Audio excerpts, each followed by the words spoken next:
사무엘상 21장 7절부터 15절까지 보겠습니다.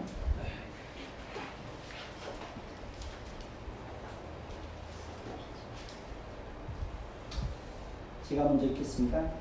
그날에 사울의 신하 한 사람이 여호와 앞에 머물러 있었는데 그는 도액이라 이름하는 에돔 사람이요 사울의 목자장이었더라. 다윗이 아히멜렉에게 이르되 여기 당신의 주지는 행하나 가리하옵나이까 왕이 그 앞으로 내가 내 칼과 무기를 가지지 못하였나이다. 제사장이 이르되 내가 엘라 골짜기에서 죽인 블레셋 사람 골리앗의 칼이 보자기에 쌓여 에봇 뒤에 있으니 내가 그것을 가지려거든 가지라. 여기는 그것밖에 다른 것이 없느니라 하는지라. 다윗이 이르되 그 같은 것이 또 없나니 내게 주소서 하더라. 그날에 다윗이 사울을 두려워하여 일어나 도망하여 가드와 아기스에게로 가니 아기스의 신하들이 아기스에게 말하되 이는 그 땅의 왕 다윗이 아니니까 무리가 춤추며 이 사람의 일을 노래하여 이르되 사울이 죽인 자는 천천히요 다윗은 만만히로다 하지 아니하였나이까 한지라. 다윗이 이 말을 그의 마음에 두고 가드와 아기스를 심히 두려워하여 그들 앞에서 그의 행동을 변하여 미친 채하고 대문짝에 그적거리며 침을 수염에 흘리며 아기스가 그의 신하에게 이르되 너희가 보거니와 이 사람이 미치광이로다. 어찌하여 그를 내게로 데려왔느냐. 내게 미치광이가 부족하여서 너희가 이 자를 데려다가 내 앞에서 미친 짓을 하게 하느냐. 이 자가 어찌 내 집에 들어오겠느냐 하는지라. 아멘. 우리 옆 사람에게 한번 인사 한번 해보십시다. 참 잘 오셨습니다. 참 잘 오셨습니다. 주의 이름으로 사랑하고 축복합니다. 주의 이름으로 사랑하고 축복합니다. 당신은 이 세상에서 당신은 이 세상에서 가장 존귀한 사람입니다. 가장 존귀한 사람입니다. 여러분 한 사람 한 사람들은 너무 존귀한 사람들입니다. 왜냐하면 하나님의 자녀들이기 때문에 그렇습니다. 오늘 제목은 좀 이상하죠. 미친 집, 미치광이. 지난주에 전했던 말씀을 잠깐 정리하고 오늘 말씀을 전하도록 하겠습니다. 제사보다 더 중요한 것은 자비를 베푸는 것이라고 했습니다. 공의보다 더 중요한 것은 긍휼과 사랑을 전하는 것이라고 했습니다. 원칙도 중요하지만 때로는 융통성을 발휘하는 것이 지혜라고 배웠습니다. 정의를 주장하는 것도 중요하지만 때로 양보하고 타협할 줄도 알아야 한다고 말씀을 드렸습니다. 그러니까 불의와 타협하고 불법을 행하라는 말은 절대 아닙니다. 원칙과 정의만 주장하면 대화가 안 됩니다. 말이 통하지 않습니다. 말이 통하지 않는 사람이 제일 답답한 사람입니다. 원칙과 정의만 주장하는 사람은 자기 독선과 아집과 자기 의에 빠질 수 있습니다. 정의만 주장하는 사람은 정말 무서운 사람이 될 수 있고 잔인하고 지나치게 냉정한 사람이 될 수 있습니다. 인간은 절대로 원칙과 정의만을 따라서 살 수 없습니다. 우리는 원칙을 정하지만 그 원칙이 무너지는 것을 수없이 경험하면서 살아왔고 정의를 주장하지만 정의롭지 못할 때가 많이 있다는 것을 잘 알고 있습니다. 그래서 원칙과 정의만 주장하는 것은 굉장히 위험한 것입니다. 남의 말도 잘 들을 줄 알아야 합니다. 특히 지도자는 반대편에서 주장하는 소리에도 귀를 기울일 줄 알아야 합니다. 그래야 훌륭한 지도자가 될 수 있습니다. 제사장 아히멜렉은 제사장과 그의 가족들만 먹을 수 있는 떡을 다윗에게 주어 먹게 하였습니다. 제사장이 그렇게 한 것은 율법과 의식법을 지키는 것도 중요하지만 그보다 더 중요한 것은 사람의 생명을 살리고 배고픔의 고통에서 벗어나는 것이라고 판단했기 때문입니다. 예수님도 제사장 아히멜렉이 다윗에게 그렇게 한 것에 대해서 잘했다고 칭찬해 주었습니다. 오늘 말씀 21장 8절에서 9절을 다시 한번 보십시다. 오늘 말씀 21장 8절에서 9절을 봅니다. 8절 제가 읽겠습니다. 9절은 여러분들이 읽도록 하겠습니다. 제가 먼저 읽습니다. 다윗이 아히멜렉에게 이르되 여기 당신의 수중에 창이나 칼이 없나이까? 왕의 일이 급함으로 내가 내 칼과 무기를 가지지 못하였나이다 하니 제사장에게 내가 엘라 골짜기에서 주인 블레셋 사람 골리앗의 칼이 골짜기에 쌓여 에봇 뒤에 있으니 내가 그것을 가지려거든 가지라 여기는 그것밖에 하는 것이 없느니라. 다윗이 이르되 내가 주소서 내게 주소서. 여러분은 다윗이 블레셋의 장수 골리앗과 싸울 때 어떤 말을 했는지 잘 기억하실 것입니다. 다윗은 블레셋 장수에게 이렇게 말했습니다. 너는 칼과 창과 단창으로 내게 나아오거니와 나는 만군의 여호와의 이름 곧 내가 모욕하는 이스라엘 군대의 이름으로 내게 나아가노라. 이렇게 말하면서 골리앗 장수에게 달려갔던 것을 기억하실 것입니다. 그러니까 다윗이 골리앗과 싸울 때는 이렇게 철저하게 하나님만 의지했습니다. 그러니까 다윗의 손에 비록 칼과 창과 단창은 없었지만 돌을 가지고 물매를 던졌을 때 그 돌이 블레셋 사람의 이마를 침해 돌이 그의 이마에 박히니 땅에 엎드러지게 되었습니다. 키가 3m에 이르는 골리앗 장수가 어린 소년 다윗 앞에서 맥없이 거꾸러졌습니다. 다윗이 물매와 돌로 블레셋 사람을 이기고 그를 쳐 죽였으나 자기 손에는 칼이 없었습니다. 다윗이 달려가서 블레셋 사람을 밟고 그의 칼을 그 칼집에서 빼내어 그 칼로 그를 죽이고 그의 머리를 베었습니다. 다윗이 블레셋 장수 골리앗을 죽이고 돌아올 때에 그 블레셋 사람의 머리가 그 손에 있었습니다. 그러니까 하나님은 다윗과 골리앗과의 싸움을 통해서 여호와의 구원하심이 칼과 창에 있지 않다는 사실을 온 무리로 알게 하였습니다. 하나님은 이스라엘에 하나님이 계신 것을 알게 하셨습니다. 하나님은 전쟁은 여호와께 속한 것이라는 것을 분명하게 알게 하셨습니다. 어린 소년 다윗이 스스로의 힘으로 골리앗을 물리친 것이 아닙니다. 그것은 전적으로 하나님이 하신 일이었습니다. 다윗은 그날에 하나님의 일하심과 하나님께서 행하시는 놀라운 구원을 직접 목격하고 경험한 자입니다.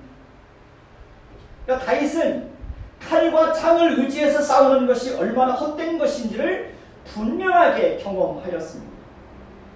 그런데 다윗은 사울에 의해서 도망자의 삶을 살게 되고 자신이 위급한 상황으로 몰리게 되자 하나님을 의지하기보다는 오히려 칼과 창을 의지해서 자신을 보호하려고 하고 있습니다.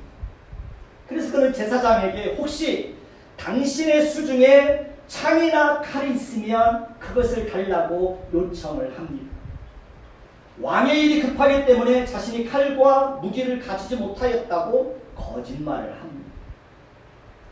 제사장은 다윗의 말을 듣고 내가 엘라 골짜기에서 죽인 블레셋 사람 골리앗의 칼이 보자기에 쌓여 에봇 뒤에 있으니 내가 그것을 가지려거든 가지라. 여기는 그것밖에 다른 것이 없느니라고 대답합니다. 다윗은 제사장의 말을 듣고 그 같은 것이 또 없나니 내게 주소서라고 대답합니다. 그러니까 그 같은 것이 내게 없나니 그것을 내게 주십시오. 근데 다윗은 이제 자신을 지키는데 칼보다 더 나은 것이 없다고 그는 판단하고 있습니다. 인간은 한없이 연약한 존재입니다. 그렇기 때문에 누구라도 위급하고 절망적인 상황에 직면하게 되면 하나님의 도움을 기다리기보다는 스스로 대안을 찾고 스스로 자신을 지키고 스스로 문제를 해결하려고 육신의 생각을 쫓아 어떤 방법과 수단을 막 찾게 됩니다. 우리는 그런 실수를 수없이 반복하면서 살아왔습니다. 다급한 현실의 문제에 직면하면 하나님이 보이지 않습니다. 기도를 하지만 왠지 하나님이 들어주지 않을 것 같은 그런 생각을 가지게 됩니다.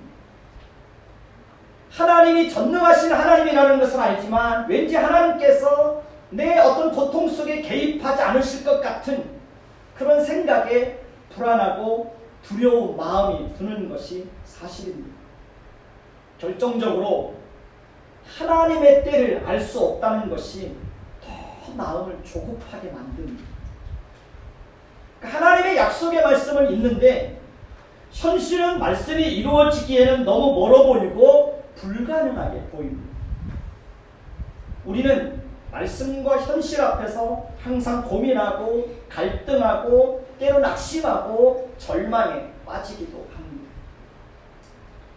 사람은 자기가 할 수 있는 수단과 방법이 단 1%라도 남아있다고 생각하면 끝까지 자기 방법으로 어떤 문제를 해결해 보려고 합니다. 그러니까 사람은 끝까지 자신의 힘과 지혜와 능력으로 문제를 해결해 보려고 안간힘을 씁니다. 하나님은 하나님을 배제하고 스스로의 힘과 방법과 수단으로 어떤 문제를 해결하려고 안간힘을 쓰면 그냥 내버려 둡니다. 그래, 네 마음대로 한번 해봐라. 네 힘대로 해봐라. 그렇게 해서 우리는 스스로의 힘으로 한두 번의 위기를 넘길 수 있습니다. 한두 번은 한숨을 돌릴 수 있습니다. 그러다 보면 잠시 위기를 넘기는 것 같은데 나중에는 문제가 더 커지고 더 감당할 수 없는 상황으로 몰리게 됩니다. 나중에는 정말 내가 아무것도 할 수 없는 그런 상황에 맞닥뜨리게 됩니다. 그러면 그때는 내가 할 수 있는 것이 아무것도 없기 때문에 어쩔 수 없이 죽으면 죽으리라, 망하면 망하리라 는 마음으로 정확하게 하나님의 도움을 구하게 됩니다. 그리고 하나님은 그럴 때 기가 막히게 간섭하십니다.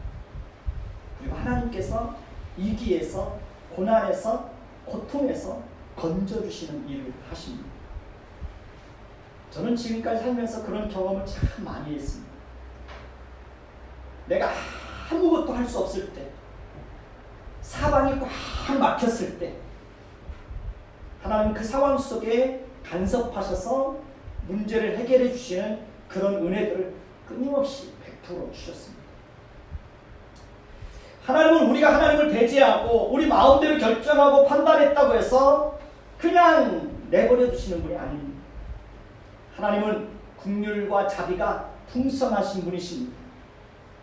그렇기 때문에 하나님은 하나님의 자녀들이 실수하고 실패하여도 끊임없이 긍휼을 베푸시고 간섭하시고 이끌어주시고 하나님이 그렇게 하십니다. 하나님의 사랑은 항상 일방적이고 무조건적입니다. 어떤 때는 내가 큰 잘못을 범했는데도 하나님은 때로 전혀 책망하지도 않습니다. 나무라지도 꾸짖지도 않습니다. 하나님은 때로 넉넉하게 품어주시고 감싸주시고 안아주십니다. 우리가 자녀들을 키울 때 그렇잖아요. 자녀들이 정말 큰 잘못을 범했어요. 본인들 스스로도 생각할 때 자기 자신이 큰 잘못을 범했다고 스스로 생각되어져서 마음이 이축되어 있을 때 그때 부모들이 어떻게 합니까? 넉넉하게 품어줍니다. 네가 왜 그렇게 했냐고 비난하고 책망하고 나무라고 막 징계하는 것이 아니라 자녀들이 어떤 큰 실수를 범했을 때는 그냥 안아줘. 그걸로 다 풀어집니다.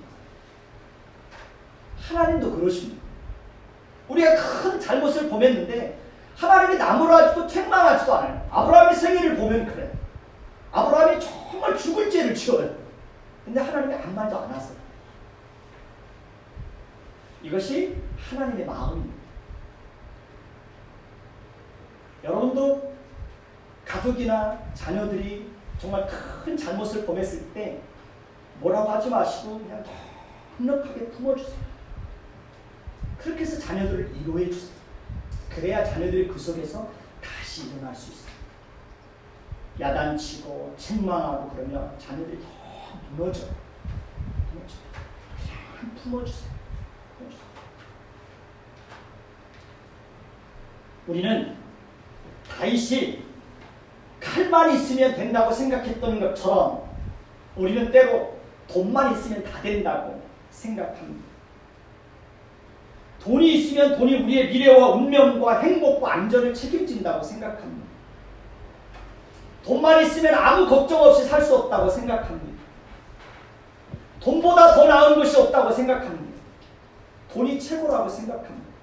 과연 그렇습니까? 돈이 있으면 좀 더 여유 있게 살 수 있는 것은 사실입니다. 그러나 돈이 우리의 미래와 운명과 행복과 안전을 책임지는 것이 아닙니다. 돈은 돌고 도는 것입니다. 돈은 한 곳에 머물러 있지 않습니다. 돈은 언제라도 날개를 달면 내 옆에 머물러 있던 돈이 순식간에 날아가 버립니다. 그것이 돈의 성질입니다. 따라서 우리는 물질에 소망을 두고 살면 안 됩니다. 돈이 있어도 돈을 의지하면 안 됩니다. 돈이 우리의 미래와 운명과 안전과 행복을 책임질 수 있다고 하는 이 생각을 우리는 버려야 됩니다.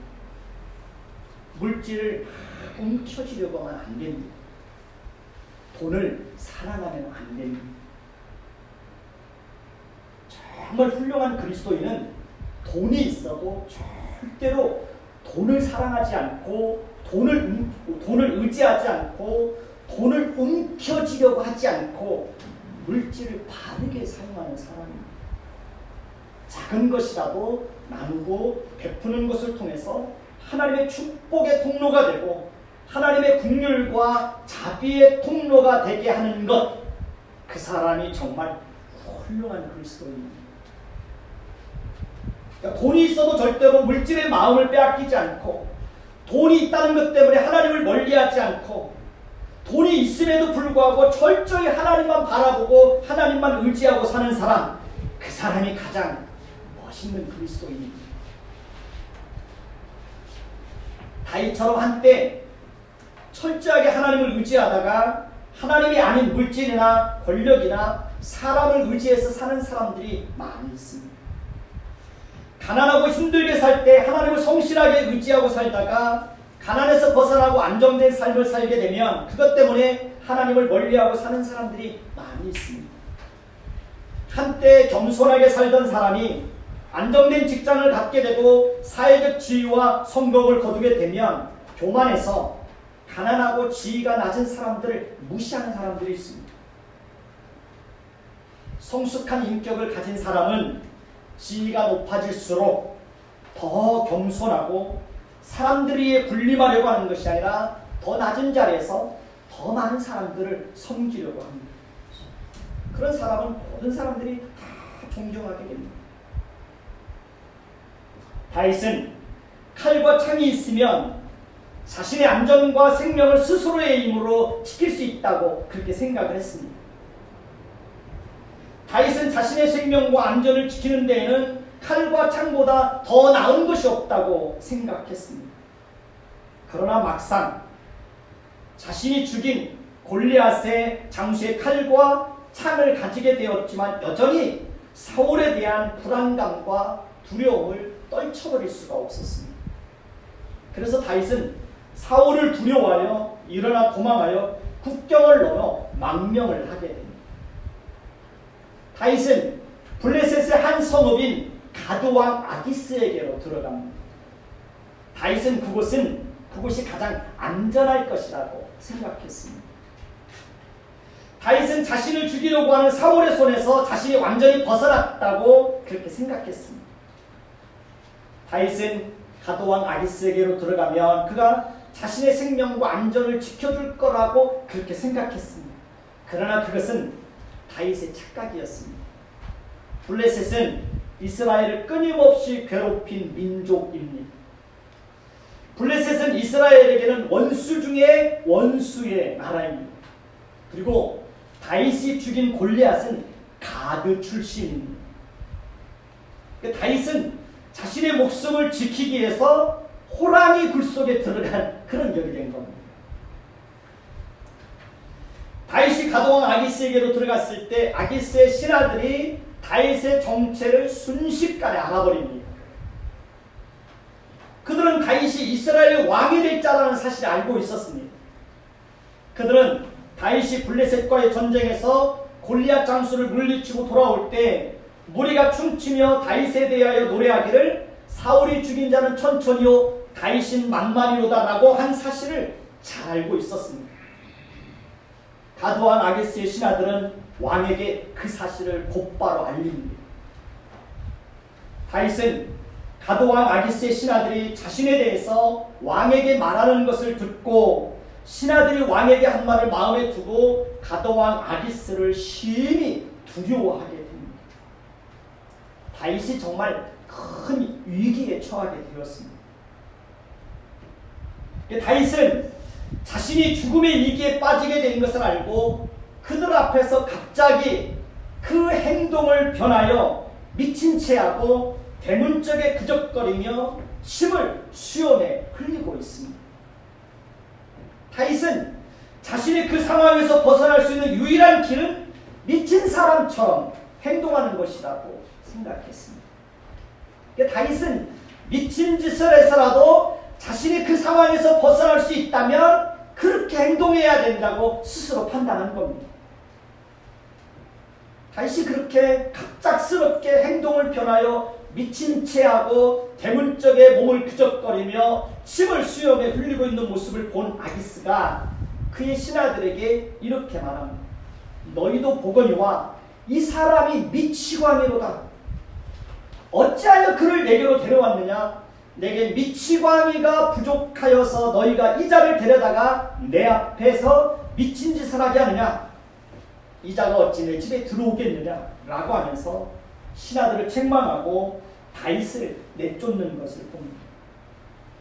다윗은 그렇게 가드왕 아기스 앞에서 죽음을 모면하기 위해서 미친 짓을 하고 미친 채 하다가 미치광이 취급을 받아 쫓겨나는 그런 신세로 전락하게 됩니다. 다윗은 자신의 생각에 가장 안전한 곳이라고 생각하고 블레셋 땅으로 망명을 갔는데 그것도 다윗에게는 안전한 곳이 아니었습니다. 다윗의 모습 속에서 왕의 모습을 찾아올 수가 있나요? 다윗의 모습 속에서 골리앗 장수를 물리쳤을 때 그가 가지고 있었던 하나님에 대한 절대적인 믿음과 골리앗 앞에 달려갔던 그 용맹스러움을 다윗의 모습 속에서 찾아볼 수 있나요? 다윗의 모습 속에서 하나님의 백성다운 모습을 찾아볼 수 있나요? 여러분은 인생을 살면서 다윗처럼 철저하게 무너져본 경험을 가지고 있나요? 가난과 물질 앞에서 처절하게 무너져본 경험이 있나요? 사람들 앞에서 얼굴을 들 수 없을 만큼 그런 부끄러운 상황 속에 빠져본 경험이 있나요? 저는 그런 경험이 많이 있습니다. 처절하게 무너지고 비참한 상황 속에 빠졌던 경험이 많이 있습니다. 특히 물질 앞에서 끊임없이 자존심을 내려놓아야 하는 그런 경험을 수없이 경험했습니다. 가난 때문에 사람들 앞에 머리를 숙여야 했고 비참할 때가 정말 많이 있었습니다. 특히 제 자신 안에 있는 부패한 본성인 제 속으로 인해서 제 마음이 만물보다 거짓되고 심히 부패하고 온갖 악하고 추하고 음란하고 더러운 죄악들로 가득 차 있는 내 모습을 보면서 정말 비참함 속에 빠졌던 경험이 있습니다. 사실 우리는 하나님이 우리에게 은혜를 베풀어 주지 않으면 우리는 언제라도 죄와 비참함 속에 빠질 수 있습니다. 우리는 언제라도 절망과 좌절 속에 빠질 수 있습니다. 하나님께서 우리를 돕지 않으면 우리는 순식간에 무너질 수 있습니다. 하나님이 우리와 함께 하여 주지 않으면 우리는 때로 살기 위해서 때로 미친 짓을 해야 할 때도 있습니다. 하나님이 우리를 붙들어 주지 않으면 순식간에 시험에 들기도 합니다. 우리는 순식간에 하나님 백성다운 모습도 하나님의 자녀다운 모습도 성부의 거룩한 모습도 순식간에 잃어버릴 수 있습니다.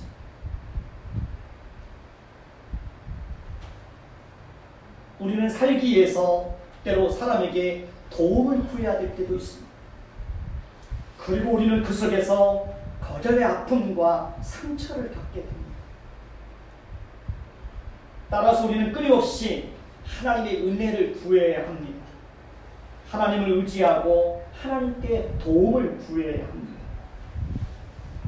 하나님께서 때로 우리에게 고난을 주시고 좌절과 절망과 죄와 비참함 속에 빠질 때가 있습니다. 하나님께서 때로 우리의 자존심을 다 내려놓게 하시고 처절하게 무너지게 하시고 슬퍼하여 실패하여서 넘어지게 하실 때가 있습니다. 저는 그런 경험을 수없이 했습니다. 하나님께서 그렇게 하시는 이유는 우리로 하여금 겸손하게 하시고 하나님만 의지하게 하시고 아무것도 자랑하지 못하게 하시고 우리를 성숙한 신앙 인격으로 자라도록 하시기 위해서입니다.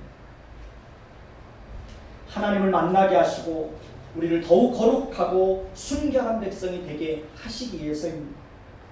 우리를 훈련하시고 하나님이 어떤 분인가를 알게 하시고 인간이 어떤 존재인지를 알게 하시고 죄의 실체를 보게 하시기 위해서입니다. 처절하게 무너진 경험이 있는 사람만이 진정으로 겸손할 수 있고 인생이 무엇인지를 압니다. 제가 이만큼 겸손하고 성숙하게 된 것도 많이 무너진 아픔이 있기 때문에 그렇습니다. 아마 제가 그렇게 처절하게 무너진 아픔과 고통이 없었다면 전 성숙하지 못했을 거예요. 겸손이라는 것을 생각하지 못했을 거예요. 그래서 저는 모든 것이 다 감사해요. 무너진 아픔도 실패도 고통도 그 모든 것들이 다 조각처럼 맞춰져서 저를 성숙하게 합니다. 감사하죠. 저는 요즘 제 모습을 보면서 깜짝깜짝 놀라요. 내가 많이 변했구나. 내가 많이 성숙해져 있구나.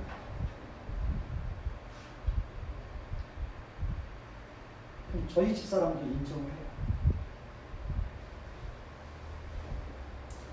아픔을 통해서 고통과 상처와 실패를 통해서 처절하게 무너지는 것들을 통해서 더 성숙해집니다.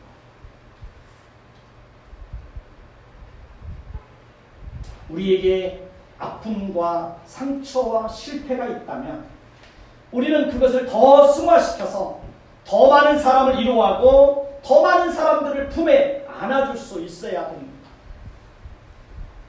아픔과 상처가 있기 때문에 그것이 나에게 가시가 되어서 또 다른 사람들에게 아픔을 주고 상처를 주고 찌르고 그래서 또 다른 사람들 하여금 고통을 당하게 하는 것은 상처에 대해서 올바르게 반응하는 모습이 아닙니다. 우리 마음에 있는 상처와 아픔과 고통은 다 깎여지고 다듬어져서 사람들을 대할 때에 그 다듬어진 그 성품으로 더 따뜻하게 아픈 사람을 더 품어주고 고통 있는 사람들을 더 위로해주고 이렇게 반응해야 그 사람이 복 있는 사람이에요. 어떤 사람들은 자신에게 아픔이 있고 상처가 있기 때문에 그게 가시가 되어 있어요. 그래서 끊임없이 다른 사람을 찔러요. 고통을 줘요. 그러니까 똑같은 아픔과 상처가 있는데 어떤 사람은 그게 가시가 되어서 다른 사람을 찌르는 것으로 나타나요. 그런데 어떤 사람은 자신에게 아픔과 상처가 있기 때문에 그 사람의 아픔과 상처를 이해해서 더 품어줘요. 더 이해하고 더 배려해요.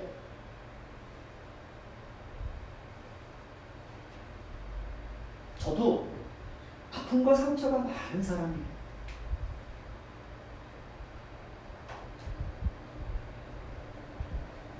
실패도 많이 경험해본 사람이에요. 그렇기 때문에 가난을 처절하게 경험해봤기 때문에 가난한 사람의 마음을 알아요. 처절하게 무너진 경험이 있기 때문에 무너진 사람의 그 아픔을 알아요.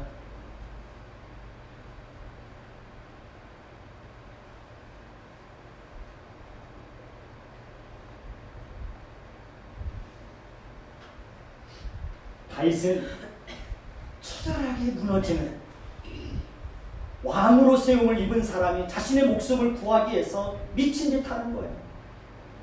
대문짝에 몸을 그죽거리면서 침을 채게 흘려요. 살기 위해서. 다윗은 그렇게 무너지는 것을 통해서 하나님을 의지하는 법을 다시 배워요.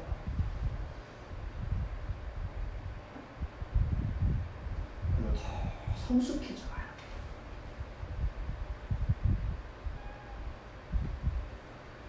무너진 아픔이 있다면, 실패한 아픔이 있다면 감사하십시오. 감사한 거예요. 그 불행한 거 아니에요. 다 다듬어져서 여러분들 성숙하게.